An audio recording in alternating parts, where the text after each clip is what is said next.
ሰላም ጤና ይስጥልኝ ውድ ቻናል ቤተሰቦች የዕለቱን አዳዲስ መረጃ ይዤላችሁ መጥቻለሁ። እንድትከታተሉኝ ጋበዝኳችሁ። ከዛ በፊት ግን ዋና ነገሮችን ላስታውሳችሁ። ደመጠጩ ህወሓት እንግዲህ ለዳግም ጦርነት ከባድ መሳሪያዎች ከተቀበሩበት እያወጣ ይገኛል። እንዲሁም ከምስራቅ እዝ ኮሮች ተወጣጣው የሰለጥኑ የቆዩ የሰራዊት አባላትም ዛሬ የምረቃ ስነ ስርዓት ተካሂዷል። እንዲሁም ክፍለ ጦሩ የሽብር ቡድኑን በመደምሰስ በቀጠናው ሰላምን ማስፈኑም እንግዲህ መረጃዎች ይወጡ ይገኛሉ። በሰሜን ሸዋ ኤፍራታ ግደም ወረዳ እጃቸውን የሰጡ የጽንፈኛ ቡድን አባላት አሉ። ዘመነ ካሴ እንግዲህ በጠና ታሞ በመቀሌ ሆስፒታል ይገኛል የሚሉ መረጃዎችም ወጥተዋል። በዝርዝር ምናይ ነው የሚሆነው። ወደ ዝርዝር መረጃው እናልፋለን። አብራችሁ ይቆዩ። የምስራቅ እዝ ላለፉት 2 ወራት በዙ ማሰልጠኛ ማዕከል ሲያሰለጥናቸው የቆዩ ሰራዊት አባላትን አስመርቋል። በዝግጅቱ ላይ የምስራቅ እዝ ምክትል አዛዥ ለውጊያ አገልግሎት ድጋፍ ሜጀር ጄኔራል ፍቃዱ ጸጋይ ባደረጉት የመምሪያ ንግግር እዙ በአማራ ክልልና በምስራቅ ኢትዮጵያ ተሰማርቶ ህገ መንግስታዊ ተልእኮውን እየተወጣ መሆኑን ገልጸዋል።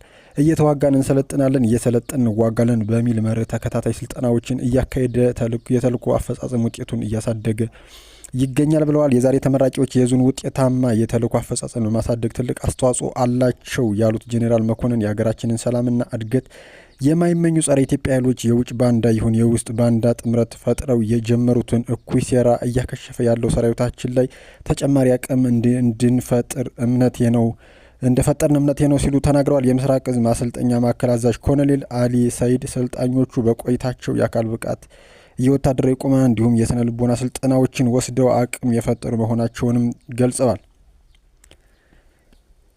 ጅራፍ ራሱ ገርፎ ራሱ ይጮሃል እንደሚባለው የሀገራችን ብሔር ሁሉንም ጦርነቶች የጀመረ ህወሓት ነው። ሁሉንም ጦርነቶች በሽንፈት እየደመደመ ህወሓት ነው። በአሜሪካ ነፍስ አዳኝነት የፕሪቶሪያ ላይ አመራሮች እንዲተርፉና ጦሩ ትጥቅ ፈቶ እንዲያስረክብ ተፈራርሞ የወጣ ህወሓት መልሶ ጦርነትን ጀምሯል። ይህ ጦርነት አሸንፋለሁ ብሎ ማሰቡ አስቂ ነው። እንደገና ጄኖሳይድ፣ ጭፍጨፋ፣ ከበባ ወዘተ ከማለት ከባለፈው ድርጊቱ በመማር የትግራይ ህዝብን ለሌላ ዙር መከራ ከመዳረግ ቢታደግ እንዴት ጥሩ ነበር። ለማንኛውም አሁን መከላከያ ሰራዊት ጀምሮ የሚተው ጦርነት አይኖርም። እስከ ፍጻሜው አጠናቆ ኢትዮጵያ ለአንዴና ለመጨረሻ ጊዜ ይፈውሳል። በዚህ መሀል ሲቪል እንዳይጎዳ በህወሓት ላይ የሚወሰደው እርምጃ ለትግራይ ህዝብ እንዳይተርፍ ከፍተኛ ጥንቃቄ መወሰድም ያስፈልገዋል። መከላከያ ሰራዊቱ ልክ አማራ ክልል ላይ እንዳደረገ ታጣቂውን ኃይል ከህዝቡ ነጥሎ እርምጃ መውሰድ ይጠበቅበታል። መከላከያ ሰራዊት የኢትዮጵያን መንግስት ህወሓትን በኃይል ከመንቀል ጎን ለጎን ከትግራይ ህዝብ ውስጥ መንቀል ኢላማ አድርጎ መስራት ይጠበቅበታልም ተብሏል። እንዲሁም ክፍለ ጦሩ የሽብር ቡድኑ በመደምሰስ በቀጠናው ሰላም አስፍኗል። የአሸባሪው የሸኔ ቡድን በስፋት ይንቀሳቀስባቸው የነበሩ የደቡብ ምዕራብ ሸዋ አማያ ወረዳና አጎራባች ሰፊ ቀጠናዎች በሰራዊቱ ከፍተኛ የጀግንነት ተግባር አሁን ሰላማቸው መረጋገጡ ተገልጿል።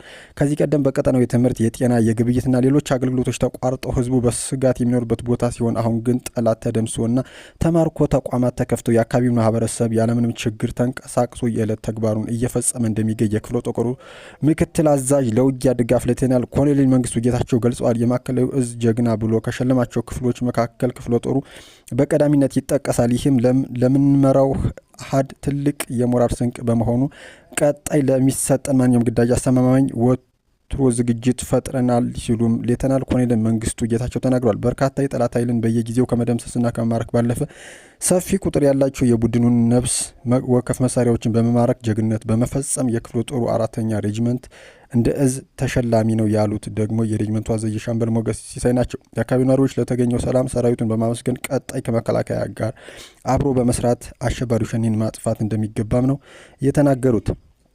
እንዲሁም በሰሜን ሸዋ እዝ ኤፍራታ ግደም ወረዳ መንተኬ ሸረፋ ቀበሌ ልዩ ቦታው መንተኬ ጎጥ ከተባለ ስፍራ የጽንፈኛው ሎጂስቲክስ ሰብሳቢ ግለሰቦች ተይዘዋል። አንደኛ አረጋው ክብረት፣ ሁለተኛ ታደሰ ተማሚ፣ ሶስተኛ ፈንታ ንጉሴ ሲሆኑ ቤታቸው ሲፈተሽ የተገኘ የጽንፈኛው እህልና ጦር መሳሪያ 22 ኩንታል ማሽላ እንዲሁም 1 ክላሽ ከመሰል 9 ጢጋ፣ 1 ስታር ሽጉጥ ከመሰል 10 ጢጋ፣ 1 የመትረየስ አፈሙዝ የጦር መሳሪያዎችም ተይዘዋል። እንዲሁም ወደ መጨረሻው መረጃ ይሳልፍ። ዘመነ ካሴ በጠና ታሞ መቀሌ ሆስፒታል ሕክምና ላይ ነው የሚባለው መረጃ ወጥቷል። ዮናታን ሀብቶም የዘመነ ካሴ ሆስፒታል ስም ሲሆን በአሁኑ ሰዓት መቀሌ ክፉኛ ስቃይ ውስጥ ይገኛል። ባና ሆስፒታልና ሌሎች ሆስፒታል ውስጥ ያሉ ሐኪሞችም አሸባሪው ፋኖ ለማትረፍ እየጣሩ እንደሆነም ተሰምቷል። አስቸጋሪ ሁኔታ ውስጥ ያለው ዘመነ ካሴ በመጨረሻ ሕይወቱ በመቀሌ ሐኪሞች እጅ መውደቁ ነው እየተሰማ። ውድ ቻናሌ ቤተሰቦች የዕለቱ አዳዲስ መረጃ ይህን ይመስላል። በሌላ መረጃ እስከምመለስ ላይክ፣ ሼር፣ ሰብስክራይብ እያደረጋችሁ እንድትቆዩ በአክብሮት ጠይቃለሁ። እስከዚያው ግን መልካም ጊዜ